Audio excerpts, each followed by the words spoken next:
नमस्कार दोस्तों, आज मैं आपके सामने एसिड बेस सॉल्ट का पार्ट 5 लेके आ गया हूँ। मुझे उम्मीद है कि आपने पिछला सारा वीडियो देख लिया है और समझ लिया है, और अगर आपको नहीं समझ में आया तो कृपया उसको फिर से एक बार देखें। इस वीडियो में मैं आपको कुछ थ्योरी जो मैंने पढ़ाया है उसके बेस्ड जो भी क्वेश्चन है एनसीईआरटी में उसको करवाऊँगा, और बेसिक आइडिया जो है सॉल्ट का वो स्टार्ट करूँगा। तो यहाँ पे आप देख रहे हैं कि ये क्वेश्चन जो है ये मैं आपको सॉल्यूशन बताऊंगा, जो कि आपकी बुक के अंदर का है, पेज नंबर 28 का। तो चलिए इसको देखते हैं हम लोग। You have two solution A and B, the pH of solution A is 6। तो pH 6 solution A and the pH of the solution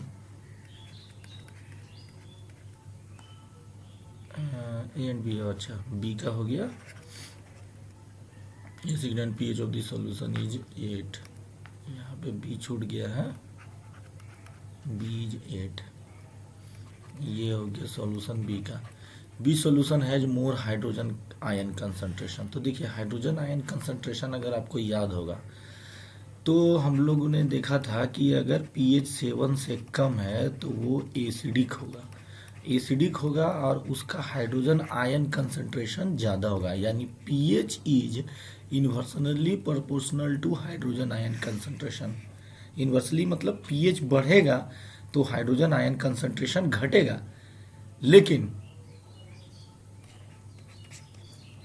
acidic के भी इन्वर्सली है और बेसिक के ये डायरेक्टली है, यानी पीएच जिसका जितना कम होगा वो उतना ही ज़्यादा एसिडिक होगा। तो पीएच जिसका कम है उसका हाइड्रोजन आयन ज़्यादा होगा, यानी ए का H प्लस आयन जो है ज़्यादा है बी से। अब which of the acidic and which one is basic, तो ये तो ऐसे ही हम लोग क्लियर ही कर दिए हैं कि ये एसिडिक हुआ और 8 है तो ये बेसिक हुआ। तो ये इन्वर्सली प्रोपोर्शनल अगर आप फिजिक्स में पढ़े होंगे तो आपको समझ में आता होगा कि ये उल्टा होता है। इन्वर्सली मतलब पीएच बढ़ेगा तो H प्लस आयन जो है घटेगा और एसिडिक कैरेक्टर भी घटेगा। इसलिए मैंने आपको एग्जांपल में बताया था कि अगर कोई दो एसिड है जिसका एक का पीएच 2 है और एक का पीएच 3 है तो ये ज़्यादा स्ट्रॉन्ग एसिड होगा कंपेयर टू इसके। Next, what effect does concentration H plus ion have on the nature of the solution. तो देखिए, कंसंट्रेशन क्या असर करेगा, तो H plus ion is directly proportional to acidic and inversely proportional to basic. H plus ion बढ़ेगा तो acidic character बढ़ेगा, घटेगा तो एसिडिक कैरेक्टर घटेगा, है कि नहीं। और पीएच पे अभी मैंने बताया कि ये inversely proportional to H plus ion है, यानी कि अगर H प्लस आयन बढ़ेगा तो पीएच जो है ये घटेगा, ये हमने बात किया।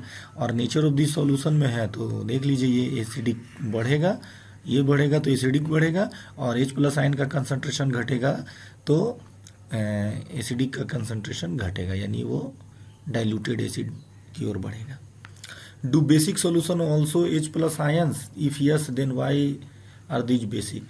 हाँ, तो यस ये है, बेसिक सॉल्यूशन में भी H प्लस आयन प्रेजेंट रहता है, प्रेजेंट इन बेसिक सॉल्यूशन। अब क्या है कि तो फिर वो बेसिक क्यों हुआ, एसिडिक क्यों नहीं हुआ, क्योंकि देखिए इस बेसिक का कारण होता है OH माइनस आयन, बेसिक का कारण होता है OH माइनस आयन। तो OH माइनस आयन यानी number of OH minus ion is greater than number of H plus, बल्कि ग्रेटर नहीं, बहुत बहुत ज़्यादा होता है। इस कारण से वो क्या हुआ, वो बेसिक हुआ। वो क्या हुआ, वो बेसिक हुआ। तो बेसिक सॉल्यूशन में भी H प्लस आयन होता है, लेकिन OH माइनस का जो आयन्स का जो प्रेजेंस है वो H प्लस आयन के प्रेजेंस से बहुत ज़्यादा होता है। इस कारण से सॉल्यूशन जो होता है वो बेसिक होता है। Under what soil condition do you think a farmer would treat soil of his field with quick lime. तो देखिए, क्विक लाइम हो गया आपका कैल्शियम ऑक्साइड, स्लेक्ट लाइम हो गया आपका कैल्शियम हाइड्रोक्साइड, चौक यानी कैल्शियम कार्बोनेट CaCO3। तो इनका यूज फार्मर कब करेगा, जो मतलब जो उनका सॉइल है, मान लीजिए कि उनका उसका उस सॉइल का पीएच वैल्यू क्या आएगा कि फार्मर ये यूज करेगा। तो देखिए ये सिंपल सा बात है। कैल्शियम हाइड्रोक्साइड किस नेचर का है? बेसिक। कैल्शियम ऑक्साइड किस नेचर का है? बेसिक, क्योंकि मेटल का ऑक्साइड जो है वो बेसिक नेचर का है। और आप आगे पढ़िएगा तो आपको पता चलेगा कि कैल्शियम कार्बोनेट भी जो है वो आपका बेसिक नेचर का है। तो कैल्शियम ये बेसिक नेचर का हो गया। ये ऐसे कैल्शियम कार्बोनेट को अगर आप मतलब क्या ट्रीट कीजिएगा? सॉल्ट। क्यों? क्योंकि आपको याद होगा कि कैल्शियम हाइड्रोक्साइड और CO2 जो है वो रिएक्ट करके CaCO3 प्लस H2O बनाता है ना। ये आपको याद होगा कि ये जो कैल्शियम हाइड्रोक्साइड लाइम है ये कार्बन है। अब देखिए ये कार्बन है, तो कार्बन क्या है? Non metal.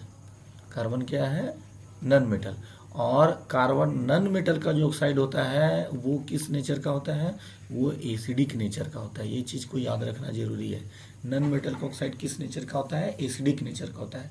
और ये हो गया बेसिक।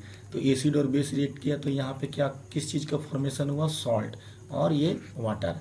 हाँ, लेकिन अब मैं इसको बेसिक क्यों कह रहा हूँ ये आपको आगे के क्लासों में क्लियर हो जाएगा कि जब एसिड और बेस में बेस स्ट्रांग होता है तो जो सॉल्ट बनता है वो जो स्ट्रांग होता है उसी नेचर का बनता है। यानी बेस स्ट्रांग होगा तो बेसिक नेचर का बनेगा और एसिड स्ट्रांग होगा तो एसिडिक नेचर का बनेगा। इसको हम लोग को आगे पढ़ना है। तो यहाँ पे क्या है? ये स्ट्रांग है, इस कारण से कैल्शियम कार्बोनेट भी क्या है? बेसिक नेचर का है। तो अब हमको पता चल गया कि सॉइल मतलब जो है उसमें हमको इस्तेमाल क्या करने के लिए बोला जा रहा है, कब करेंगे बेसिक नेचर का? जब पीएच जो है स्मॉलर देन 7 होगा। यानी अगर सॉइल एसिडिक नेचर का होगा तो उसको हमको, या ज़्यादा एसिडिक होगा तो उसको हमको न्यूट्रलाइज करने के लिए बेस का यूज करना होगा। तो इसको आप जरूर अच्छे से देखिएगा। ये मेटल का ऑक्साइड है तो ये किस नेचर का होगा? बेसिक। और नन मेटल का ऑक्साइड जो होगा वो किस नेचर का होगा? एसिडिक। इसको जरूर याद रखें आप और इस रिएक्शन को भी ध्यान रखें। देख लीजिए ये रिएक्शन कितना बार रिपीट हो रहा है। नेक्स्ट, जैसा कि मैंने आपको बताया था ये वहाँ का क्वेश्चन खत्म हो गया उस पेज का कि आज मैं आपको थोड़ा सॉल्ट के बारे में बेसिक नॉलेज दूंगा। तो देखिए ये हम लोग रिएक्शन ये देख चुके हैं कि एसिड और बेस जो है रिएक्ट करके सॉल्ट और वाटर का फॉर्मेशन करेगा। तो ये जो सॉल्ट बनेगा इसी के बारे में अब हमको पढ़ना है। हमने एसिड के बारे में पढ़ लिया, हमने बेसिक के बारे में पढ़ लिया। तो जो सॉल्ट में जो हम लोगों को पढ़ना है तो कौन कौन का सा टॉपिक पढ़ना है? तो बेसिक जो कि मैं इसी वीडियो में क्लियर करूँगा।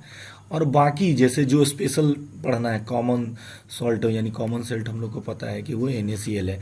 Sodium hydroxide, bleaching powder, baking soda, washing soda, plaster of Paris, ये सारे के बारे में हमको पढ़ना है। और इन सब का हमको जो पढ़ना है वो पढ़ना है प्रिपरेशन कि ये कैसे बनता है और इनके यूज। यही मेनली से 2 टॉपिक जो है हमको इन सारे सॉल्ट के बारे में पढ़ना है। तो जो कि मैं आगे के वीडियो में पढ़ाऊंगा। इस वीडियो में मैं आपको आगे जो है बताऊंगा कि इसका बेसिक थ्योरी क्या है सॉल्ट का, जिसको कि आपको अच्छे से समझ लेना है, तब ये आगे आपको और आसानी से समझ में आएगा। नेक्स्ट, तो पहला टॉपिक है बेसिक में फैमिली ऑफ सॉल्ट। तो मतलब कब हम किसी सॉल्ट को एक फैमिली को बोलते हैं? तो देखिए यहाँ पे लिखा हुआ है salt having the same positive और negative radicals are said to be belong to a family. यानी कि जैसे पॉजिटिव सेम रहे चाहे निगेटिव, जैसे फॉर एग्जांपल जैसे यहाँ पे एक्टिविटी 2.13 आप देखिएगा तो इतना सारे सॉल्ट का नाम दिया गया और इनमें आपको बोला गया है कि इनका फार्मूला लिखिए। तो देखिए सोडियम और सल्फेट, तो सोडियम हो गया Na+ और सल्फेट हो गया SO4 2-। तो इससे क्या हो जाएगा फार्मूला? Na2SO4। ये सॉल्ट हुआ। फिर क्या है? सोडियम सॉरी यहाँ पोटेशियम सल्फेट था, ये सोडियम सल्फेट, यहाँ पोटेशियम सल्फेट, यहाँ पोटेशियम K+ हो गया और ये हो गया SO4 2-, तो हो गया K2SO4। तो अब यहाँ पे देखिए ये दोनों निगेटिव रेडिकल्स है और सेम है, सेम पॉजिटिव हो या निगेटिव हो, तो ये निगेटिव रेडिकल्स है, दोनों सेम है। तो इन दोनों सॉल्ट को हम लोग बोल सकते हैं कि ये सल्फेट फैमिली के हैं।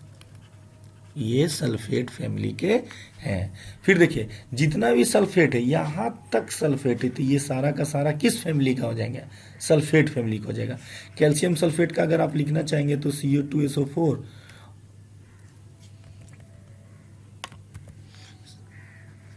CO+ और SO4 2-। तो अब इसका अगर आप वो करेंगे फार्मूला लिखेंगे, तो जैसा मैंने आपको बताया था कि आपको अगर एक बार आयन का पता चल जाएगा तो कैसे आपको लिखना है, इसका बैलेंसी इसमें, इसका इसमें, तो CaSO4। इस चीज़ को आप जरूर ध्यान से देख लीजिए, जिसका देख लीजिए कि आप बार बार यूज हो रहा है। मैंने आपको फर्स्ट वीडियो में बताया था कि क्लास 9th में इसको आप देख लें और याद कर लें। अब जैसे मैग्नीशियम सल्फेट है, तो मैग्नीशियम रेडिकल से Mg2+ और SO4 2-, तब ये सॉल्ट बना लेगा MgSO4। अब कॉपर सल्फेट है, तो कॉपर CO2+ और SO4 2-, तब ये क्या सॉल्ट बनाएंगे? CuSO4। उसी तरीके से अमोनियम क्लोराइड, तो अमोनियम क्लोराइड हो जाएगा NH4Cl। सोडियम कार्बोनेट होगा Na2CO3। सोडियम नाइट्रेट हो जाएगा NaNO3। सोडियम नाइट्रेट 2 बार लिखा गया। सोडियम क्लोराइड, तो ये हो जाएगा NaCl। तो अब देखिए ये निगेटिव रेडिकल्स के कारण जितना भी होंगे सल्फेट, अब यहाँ पे जो भी सोडियम का है, 1 2 3, ये तीनों कहलाएंगे सोडियम फैमिली के सॉल्ट। सोडियम फैमिली के सॉल्ट कौन कौन? NaCl, NaNO3 और Na2CO3। Sodium chloride, sodium nitrate and sodium carbonate, ये किसके कहलाएंगे? सोडियम फैमिली के, क्योंकि इनका जो पॉजिटिव रेडिकल्स है सेम है, और वो पॉजिटिव रेडिकल्स क्या है? Na+। तो आप समझ गए होंगे कि फैमिली का हम लोग कैसे बोलेंगे कि एक ही फैमिली का है, जब उसका पॉजिटिव रेडिकल्स सोडियम और या निगेटिव रेडिकल्स रहेगा तो सेम रहेगा, तो उसको निगेटिव रेडिकल्स जो सेम रहेगा उसके फैमिली का बोलेंगे, और पॉजिटिव रेडिकल सेम रहेगा तो उसको उसके फैमिली का हम लोग बोलेंगे। तो ये हो गया फैमिली ऑफ सॉल्ट्स के बारे में आपका बेसिक नॉलेज। इस एक्टिविटी को 2.13 को देखिए, फार्मूला लिखने बोला गया, मैं बता दिया हूं, जबकि ये आपको खुद भी आना चाहिए। नेक्स्ट है पीएच ऑफ सॉल्ट। तो देखिए सॉल्ट जो है, सॉल्ट का फॉर्मेशन जो है हम लोग जान गए हैं कि जब एसिड और बेस रिएक्ट करेगा तो ये सॉल्ट प्लस वाटर का फॉर्मेशन करेगा, और ये न्यूट्रलाइज रिएक्शन है। तो ये जो सॉल्ट बनेगा, देखिए एक चीज जान लीजिए, जिसे जितना मतलब एसिड और बेस है, तो कोई ना कोई दोनों का इक्वल स्ट्रेंथ नहीं होगा, कोई ना कोई कम या ज़्यादा होगा, है ना। मतलब बहुत कम केस में ही आपको जो है क्या होगा कि ये इक्वल मिलेगा। इक्वल मतलब देखिए अगर 7 के थोड़ा सा, यानी मान लीजिए 7.2 है या 6.8 है, तो इसको भी आप न्यूट्रल बोल सकते हैं, क्योंकि ये ना ज़्यादा एसिडिक हुआ है और ना ज़्यादा बेसिक हुआ है। तो वो हम लोग देखेंगे कि सॉल्ट का जो है वो क्या नेचर है, किसके अकॉर्डिंगली? पीएच के अकॉर्डिंगली। तो एक बेसिक चीज़ समझ लीजिए कि जब स्ट्रॉन्ग एसिड और स्ट्रॉन्ग बेस, जब दोनों स्ट्रॉन्ग रिएक्ट करेगा तो जो सॉल्ट बनेगा वो न्यूट्रल सॉल्ट बनेगा, यानी उसका पीएच वैल्यू जो है वो लगभग इक्वल होगा किसके? 7 का। और जब स्ट्रॉन्ग एसिड करेगा वीक बेस से, तो आप सिंपल सा समझ लीजिए, स्ट्रॉन्ग एसिड है तो स्ट्रॉन्ग एसिड है तो जाहिर सी बात है जो स्ट्रॉन्ग होगा उसका नेचर ज़्यादा हावी होगा, किस में? प्रोडक्ट में, तो वो क्या होगा? एसिडिक हो जाएगा। और जब स्ट्रॉन्ग बेस होगा तो वो क्या हो जाएगा? बेसिक हो जाएगा, है ना। तो इसको एकदम ध्यान से याद रखना है कि जब दोनों स्ट्रॉन्ग रहेगा तो न्यूट्रल होगा, और जब स्ट्रॉन्ग एसिड रहेगा तो एसिडिक होगा, और स्ट्रॉन्ग बेस रहेगा तो बेसिक रहेगा। अब क्या है कि जो भी इनकार्बोनिक एसिड है जो हम लोगों को पढ़ना है, तो हम लोगों को क्या क्या एसिड पढ़ना है? H2SO4, HCl, HNO3, ये सारा का सारा एसिड जो है ना ये स्ट्रॉन्ग है, ये सारा का सारा एसिड क्या है? स्ट्रॉन्ग है। और इसके अलावा जो भी एसिड आएगा, जैसे कार्बोनिक एसिड आएगा, जैसे ये एसीटेट के बारे में हम लोग पढ़े थे, ये एसीटेट एसिड जो है ये आपका वीक होगा। ये क्या होगा? आपका वीक होगा। ये कार्बोनिक एसिड है, और ये सारा कितना है? इनकार्बोनिक एसिड है। बाकी जो भी एसिड आएगा वो स्ट्रॉन्ग में काउंट नहीं होगा, वो कैसा काउंट होगा? वीक में। जहाँ तक बेस का बात है, तो मैंने आपको बताया था कि जो भी अल्कली मेटल के हाइड्रोक्साइड होंगे,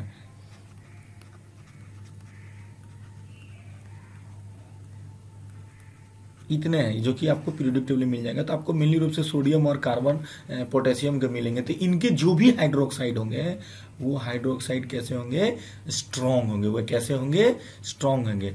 और जो अल्कली अर्थ मेटल के जो मेटल हैं,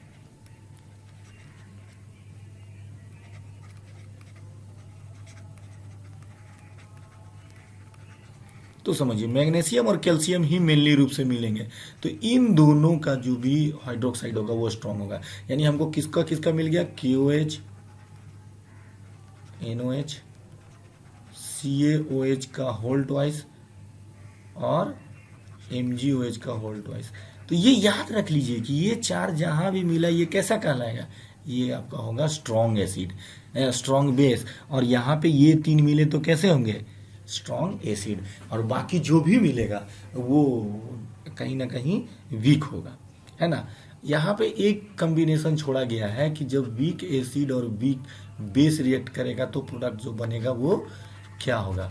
तो ये इसलिए छोड़ा गया कि ये थोड़ा सा कॉम्प्लेक्स है, ये थोड़ा सा कॉम्प्लेक्स है। मतलब वो आपका अभी लेवल नहीं है पढ़ने का। वो जब आप 11th में जाइएगा तो आपको पढ़ने के लिए मिलेगा, है ना। तो आप इसी तीन का याद रखिएगा जो कि एकदम सिंपल है। दोनों स्ट्रॉन्ग तो न्यूट्रल, और जो स्ट्रॉन्ग रहेगा उसका नेचर मिलेगा। नेक्स्ट, तो देखिए ये एक्टिविटी के थ्रू आपको कुछ सॉल्ट दिया गया है और बोला गया है कि आप इसका सॉल्यूशन बनाइए और सॉल्यूशन बना के इसका पीएच चेक कीजिए और आप बताइए कि ये जो है इनका नेचर कैसा है। तो पहले उसके बाद नेक्स्ट स्टेप में आपको बोला गया है कि ये किन एसिड और बेस से ये सॉल्ट का फॉर्मेशन हुआ है। तो देखिए ऐसा है कि हम लोग तो इसका सॉल्यूशन बना के पीएच जो है वो लेबोरेटरी में तो है नहीं कि इसको कर सके। तो इसलिए इसका स्टेप 2 पहले हम लोग करते हैं और हम लोग देखते हैं कि ये किससे बना होगा, एसिड बेस से। तो ये सिंपल है कि सोडियम हाइड्रोक्साइड और HCl और HCl, इसी से ये प्रोडक्ट बना होगा। NCl और वाटर तो बनेगा ही बनेगा। तो आप बताइए ये भी स्ट्रॉन्ग और ये भी स्ट्रॉन्ग, तो ये सॉल्ट का नेचर जो होगा वो कैसा होगा, वो होगा न्यूट्रल। मेरे ख्याल से आपको समझ में आ गया होगा। ये प्रोडक्ट मैंने कैसे निकाला, तो आपने देखा होगा कि एसिड और मतलब बेस एसिड रिएक्ट करके सॉल्ट और वाटर बनाता है। तो ये सोडियम कहाँ से आ गया, सोडियम हाइड्रोक्साइड से, क्लोरीन कैसे, सोडियम क्लोराइड से।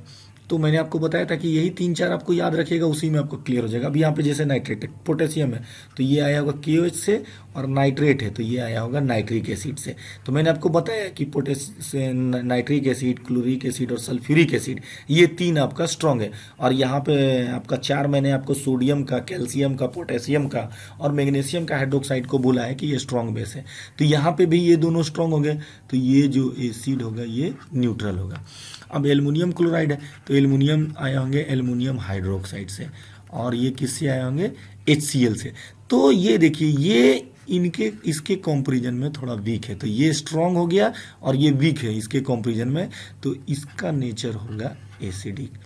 ZnSO4 का देखिए, तो ये आए होंगे ZnOH का होल ट्वाइस प्लस H2SO4। तो सल्फ्यूरिक एसिड तो स्ट्रॉन्ग है और ये वीक है, क्योंकि 4 ही स्ट्रॉन्ग बेस मैंने आपको बताया है, तो इसलिए ये एसिड होगा। यहाँ पे देखिए तो ये COOH का होल ट्वाइस प्लस H2SO4, तो यहाँ पर भी H2SO4 स्ट्रॉन्ग है, ये भी स्ट्रॉन्ग है। और ये आपको मैंने बताया था, वीक नहीं बताया लेकिन मैंने आपको स्ट्रॉन्ग बताया। तो स्ट्रॉन्ग को अगर आप याद रखेंगे तो उसके अलावा जो आएगा वो क्या रहेगा, कॉम्परेटिवली वीक होगा। तो ये वीक हो गया तो ये भी एसिडिक इन नेचर हो गया। अब यहाँ पे है सोडियम एसीटेट, तो सोडियम एसीटेट कैसे आएगा, सोडियम हाइड्रोक्साइड, और ये एसीटेट एसिटिक एसिड से आया होगा। अब यहाँ पे देखिए ये तो स्ट्रॉन्ग क्लियर है और इसके बारे में मैंने आपको बताया नहीं था, तो ये वीक हो गया क्योंकि मैंने आपको केवल स्ट्रॉन्ग बताया। और स्ट्रॉन्ग कितना बताया, 3, HCl, H2SO4 और HNO3।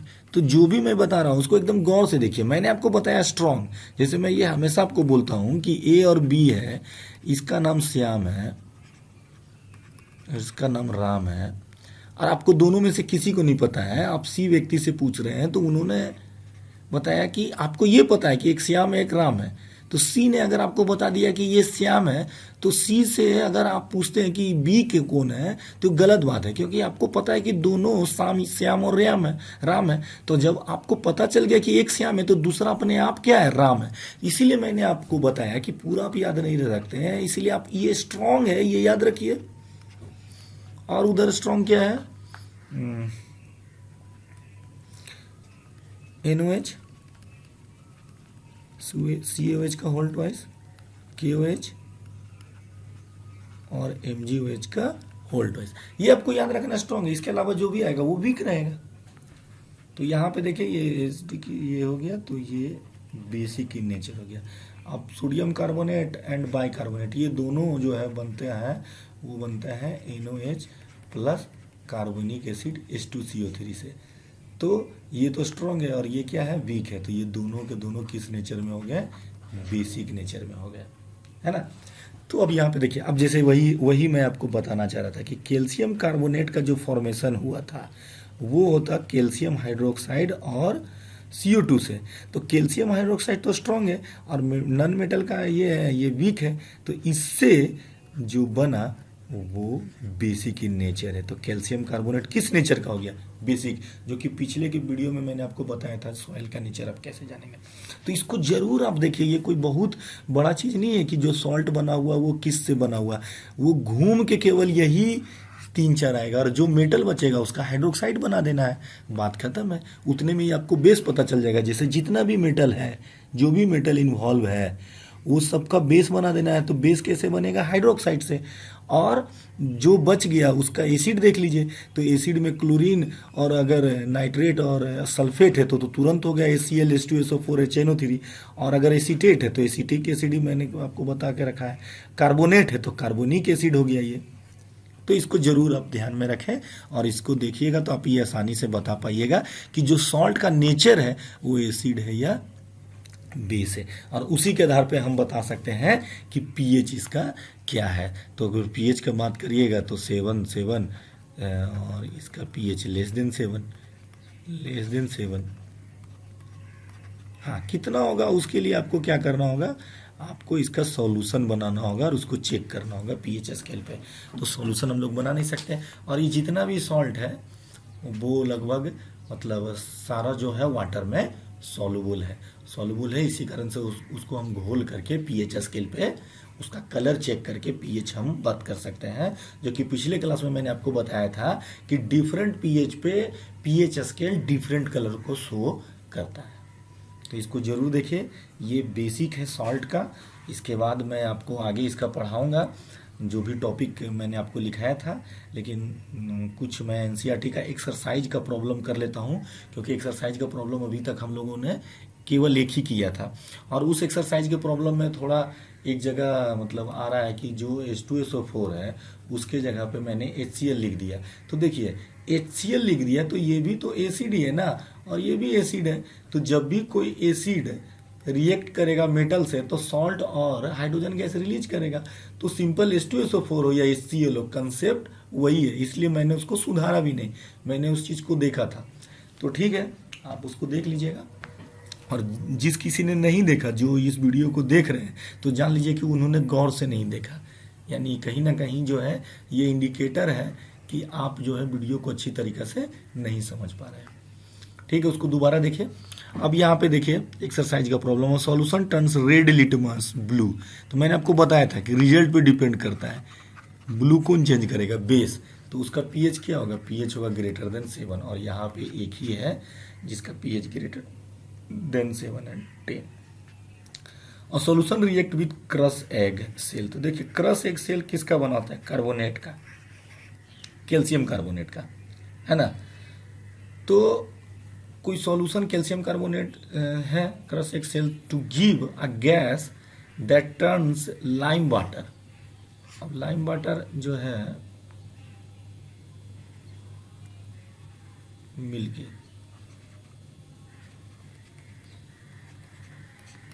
तो देखिए कैल्शियम हाइड्रोक्साइड आपको याद होगा कि CO2 से रिएक्ट करता है। CO2 से रिएक्ट करने के बाद प्रोडक्ट बनाता है calcium carbonate CuCl3 plus H2O। तो ये कैल्शियम कार्बोनेट कब फॉर्मेशन होता है ना। तो a solution react with crust egg shell to give gas, और गैस क्या है, कार्बन डाइऑक्साइड। तो आपको अगर रिएक्शन याद होगा तो याद कीजिए कि जब एसिड कार्बोनेट या बाई कार्बोनेट से रिएक्ट करता है तो क्या प्रोडक्ट बनाता है, सॉल्ट, CO2 और H2O। ये आपको याद होगा। तो यहाँ पे जो कैल्शियम कार्बोनेट है उससे रिएक्ट किसने किया, उससे रिएक्ट किया एसिड ने। और जो आपका एग्जाम्पल दिया हुआ है उसमें जो है एसिड कौन है, तो उसमें सिंपल सा है, केवल एक ही एसिड है और वो एसिड है HCl, वो एसिड है HCl। तो HCl ही जो है इसका आंसर है। नेक्स्ट, अब यहाँ पे देखिए क्वेश्चन बड़ा जब भी रहे तो समझ लीजिए कि वो बहुत ही आसान है ना, वो केवल आपको पढ़ने में दिक्कत हो सकता है।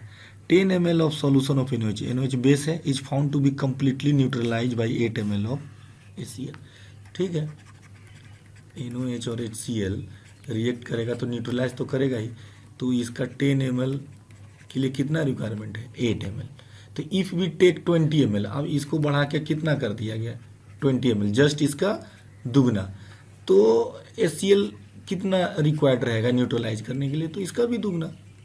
ये तो कुछ है ही नहीं, 60 ml। तो देखिए आपको अगर समझ में आता है तो ये क्वेश्चंस बनाना बहुत टफ नहीं होता है। कितना हो गया ये, 60 ml। Next, which of the following types medicine use for treating indigestion. तो ये देखिए ये चीज़ आप याद कीजिए कि मैंने आपको बताया था कि जब आप खाना ज़्यादा खा लेते हैं तो आपके स्टोमक से जो हाइड्रोक्लोरिक एसिड है वो ज़्यादा निकल जाता है, एसिड जो है वो ज़्यादा निकल जाता है, जिसके कारण से हम लोग इंडिजेशन का फील करते हैं, इरिटेशन जो भी होता है। तो चूंकि एसिड ज़्यादा निकला है तो इसके लिए हमको क्या चाहिए, इसके लिए हमको चाहिए बेस। इसके लिए हमको क्या चाहिए, इसके लिए हमको चाहिए बेस। और बेस जो है ये हम लोग स्टार्टिंग में ही पढ़े हैं कि जो एंटासिड होता है, जो एंटासिड होता है वो क्या होता है, वो मैग्नीशियम हाइड्रोक्साइड होता है, जिसको हम मिल्क ऑफ मैग्नीशिया भी कहते हैं। तो आप देखिए ये बेस है, तो जाहिर सी बात है कि जब ऐसा होगा तो हम लोग किसका यूज करेंगे, एंटासिड का। किसका यूज करेंगे, एंटासिड का। और वो क्या है, वो बेस है मैग्नीशियम हाइड्रोक्साइड। तो ये सिंपल है, इसको हम लोग कर लेंगे। चौथा का C। अब 5th नंबर चूंकि मैं बता चुका हूं तो 6 नंबर क्वेश्चन पे हम आते हैं कि compound such as alcohol glucose also contain hydrogen but not categorise as acid. तो देखिए आपको मैंने बताया था कि एल्कोहल तो आप जो होगा वो ले सकते हैं, ये जैसे मिथनॉल हो गया, इथेनॉल भी ले सकते हैं, ये एल्कोहल हो गया। ग्लूकोज क्या है, तो ग्लूकोज है आपका C6H12O6। तो ये जो है हाइड्रोजन तो है लेकिन ये H+ आयन जो है रिलीज नहीं करते हैं सॉल्यूशन में, इसीलिए ये एसिडिक नेचर के नहीं है, इसलिए ये एसिडिक नेचर के नहीं है। तो describe an activity to prove it, ये मतलब ये H+ आयन जो है रिलीज नहीं करते हैं, इसके लिए कोई एक एक्टिविटी हमको बोला गया है कि प्रूफ करने के लिए बताइए। तो देखिए आप फिर से एक्टिविटी 2.8 को पढ़िए, जिसको कि मैंने बता दिया है। और उसमें हम लोगों ने देखा था कि कुछ एसिड लिया गया था और ग्लूकोज और एल्कोहल लिया गया था। तो उसमें हम लोगों ने जो एक्सपेरिमेंट किया था उसमें क्या था कि सॉल्यूशन कील है और वो कनेक्ट रहता है बल्ब से। बस थोड़ा सा बेसिक में बता देता हूँ। तो सॉल्यूशन में जब फ्री आयंस होंगे तभी बल्ब जो है, जो बल्ब प्रेजेंट है वो ग्लो करेगा, है ना। तो जब एसिड हम लोग लिए तो H+ आयन जो है वो फ्री था तो बल्ब ग्लो किया, लेकिन जब हम लोगों ने ग्लूकोज और एल्कोहल लिया तो बल्ब ग्लो नहीं किया। तो ये बताता है कि यहाँ फ्री आयंस नहीं है, और फ्री आयंस नहीं है तो यानी H+ आयन फ्री नहीं है। और जब तक H+ आयन कोई भी हाइड्रोजन कंटेंट कंपाउंड फ्री नहीं करेगा तब तक जो है उसको हम लोग नहीं बोल सकते हैं कि वो एसिड है। इसलिए हाइड्रोजन रहना एसिड के लिए क्राइटेरिया नहीं है, उस कंपाउंड को H+ आयन को रिलीज करना होगा। तो इसके लिए एक्टिविटी 2.8 देखिए, यही ये प्रूफ करता है, बल्ब ग्लो नहीं करता है और वो बताता है कि सॉल्यूशन में H+ आयन फ्री नहीं हुआ, इसके कारण से बल्ब ग्लो नहीं हुआ। और ये किस केस में होता है, जब हम लोग इस्तेमाल करते हैं ग्लूकोज और एल्कोहल का, जबकि जब एसिड करते हैं तो ऐसा होता है। Next, why does distil water not conduct electricity. तो देखिए डिस्टिल वाटर जो होता है ना ये प्योर होता है, और जब ये प्योर होता है ना तो ये आयन फ्री नहीं होता है H+ आयन H2O से, है ना। लेकिन जैसे ही हम लोग रेन वाटर लेते हैं तो हम लोग ने देखा है कि जो रेन होता है उसका वैल्यू एसिडिक होता है, 7 से pH वैल्यू कम होता है, और यही pH जब 5.6 से कम हो जाता है तो उसको हम लोग एसिड रेन बोलते हैं, जिसके बारे में मैंने आपको पिछली वीडियो में बताया था।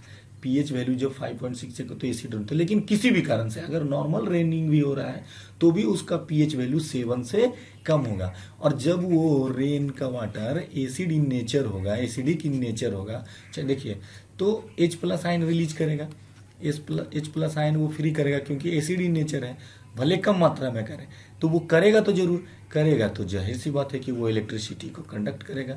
क्योंकि मैंने आपको बताया था कि इलेक्ट्रिसिटी का कंडक्ट जो है वो 2 तरीका से होता है। अगर आप सॉलिड में कर रहे हैं तो वहाँ इलेक्ट्रॉन जो है फ्री होता है, जैसा कि हम लोगों ने मेटल में देखा है, और जब आप सॉल्यूशन में देख रहे हैं तो यहाँ पे आयंस फ्री होते हैं, यहाँ आयंस फ्री होते हैं। तो सॉल्यूशन में इलेक्ट्रिक का कंडक्ट, ये सॉल्यूशन यानी लिक्विड इन नेचर, वो होने के लिए आपको फ्री आयंस का प्रेजेंस होना जरूरी है।